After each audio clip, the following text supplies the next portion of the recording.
Next, function of the tubules. இப்போ இந்த டியூபிள்ஸோட முக்கியமான ஃபங்க்ஷன்ஸ் என்ன அப்படிங்கிறத சொல்கிறாங்க.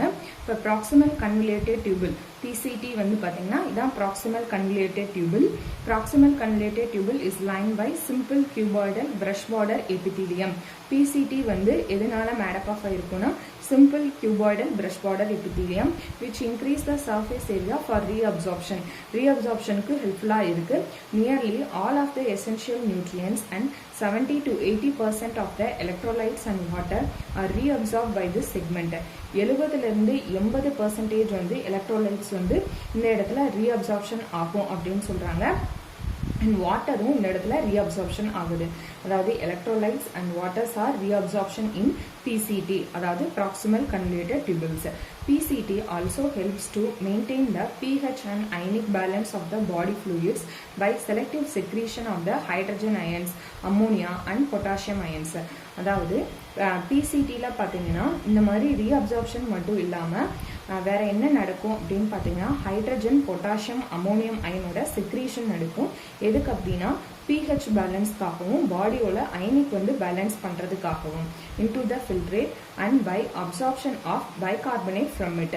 இதிலிருந்து பைகார்பனேட் வந்து அப்சார்ப்ஷன் பண்ணிக்கிறோம். So proximal convoluted tubule oda function enna PCT is lined by simple cuboidal brush border epithelium which increases the surface area for reabsorption.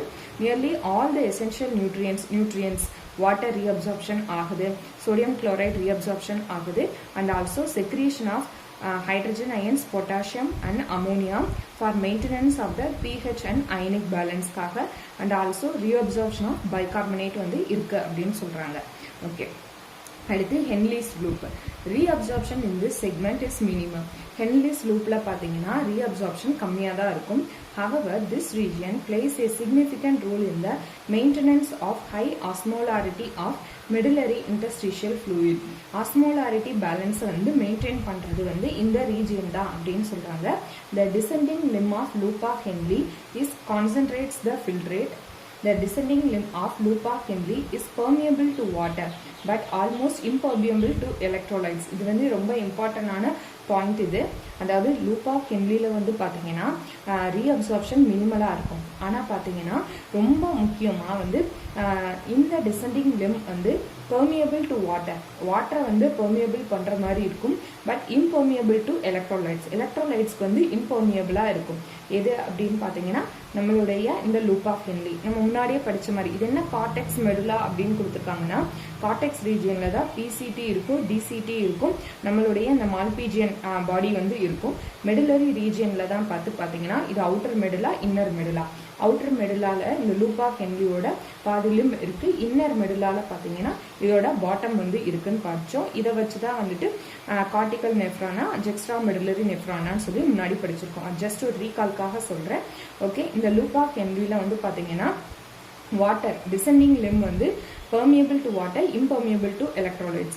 This concentrates the filtrate as it moves down. இதனால என்ன ஆகும் அப்படின்னு பார்த்தீங்கன்னா ரொம்ப கான்சென்ட்ரேட்டடாக வந்து கீழே வந்து வரும் அப்படின்னு சொல்கிறாங்க. as it moves down, the ascending limb is impermeable to water but allows transport of electrolytes actively or passively. Therefore, as the concentrated filtrate passes upward, it gets diluted due to passage of electrolytes to the medullary fluid. So இந்த ஹென்லிஸ் லூப்பில் என்ன சொல்கிறாங்கன்னா reabsorption மினிமமாக இருக்கும். அதுக்கப்புறம் இதோட important role என்னன்னு பார்த்தீங்கன்னா ஆஸ்மோலாரிட்டியை மெயின்டைன் பண்ணுறது தான் அப்படின்னு சொல்கிறாங்க. ஆஃப் மெடுலரி இன்டர்ஸ்டிஷியல் ஸ்பேஸோட ஆஸ்மோலாரிட்டி மெயின்டைன் பண்ணுறது. இப்போ descending limb of loop of ஹென்லியை வந்து வாட்டரை வந்து வெளியிடும், அதாவது பெர்மியபிள் டு வாட்டர். ஆனால் வந்து எலக்ட்ரோலைட்ஸ் எதுவுமே வந்து வெளியிடாது. ஸோ வந்து இந்த இடத்துல பார்த்தீங்கன்னா ரொம்ப கான்சென்ட்ரேட்டடாக இருக்கும் urine. So concentrates the filtrate as it moves down. கீழே போகும்போது இந்த அசெண்டிங் வந்து பார்த்தீங்கன்னா இஸ் இம்பர்மியபிள் டு வாட்டரை வந்து இம்பர்மியபிளாக இருக்கும். அதாவது உள்ளே வந்து வெளியிலே விடாது. But allows transport of electrolytes. இதுலேருந்து எலக்ட்ரோலைட்ஸை வந்து வெளியிடும் அப்படின்னு சொல்கிறாங்க. அதாவது சோடியம் குளோரைட் வெளியில் போகுதுல அந்த எலக்ட்ரோலைட்ஸை வெளியிடும். அதாவது டிசெண்டிங் limb வந்து permeable to water, impermeable to electrolytes. ascending limb பார்த்தீங்கன்னா impermeable to water but permeable to electrolytes. அவ்வளவுதான். ஓகே, அப்போ வந்து மோர் கான்சென்ட்ரேட்டட் வந்து நம்மளுடைய upward tubules வந்து போகும். it gets diluted due to passage of electrolytes to the medullary fluid. இது வந்து இந்த இடத்துல வந்து dilute ஆகும், ஏன்னா வந்து medullary fluid ஓட passageனால அப்படின்னு சொல்றாங்க. அடுத்து பார்த்தீங்கன்னா distal convoluted tubule. the conditional reabsorption of இந்த இதான் distal convoluted tubule. இந்த இடத்துல reabsorption வந்து நடக்கும். sodium and water takes place in this segment. but DCT is also capable of reabsorption of bicarbonate. இப்போ என்னென்ன வந்து reabsorption நடக்குது? sodium chloride, water and bicarbonate. and selective secretion of இந்த இடத்துல பார்த்தீங்கன்னா secretion வந்து hydrogen, ammonia and potassium. எதுக்கு?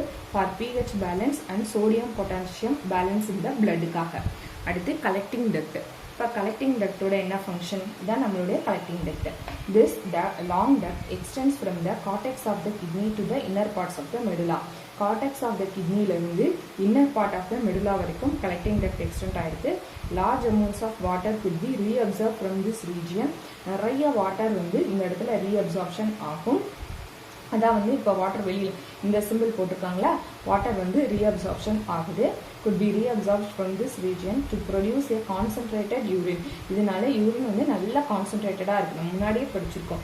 Up to 180 litres வந்து ஃபில்டர் ஆகுறதுல நம்மளுக்கு 1.5 லிட்டர்ஸ் தான் யூரின் வெளியேறுது. அப்போ 99% அப்சார்ப்ஷன் நடக்குது. ஸோ கலெக்டிங் டெப்த்ல மேக்ஸிமம் அப்சார்ப்ஷன் வந்து நடந்துரும் அப்படின்னு சொல்றாங்க. reabsorption, this segment allows passage of small amounts of urea into the medullary interstitium. So இந்த இடத்துல பார்த்தீங்கன்னா கொஞ்சம் யூரியா வந்து மெடுலரி இன்டர்ஸ்டிஷியம்ல வந்து வெளியிட விடுது அப்படின்னு சொல்றாங்க.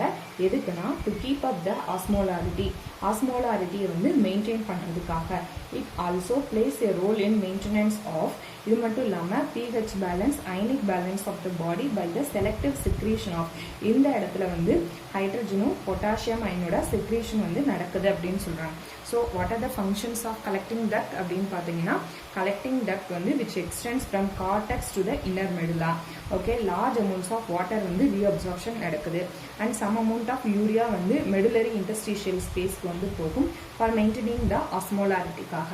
and also secretion of hydrogen and potassium for pH balance காக and ionic balance of the body காக. okay, the functions of each and every tubes. okay.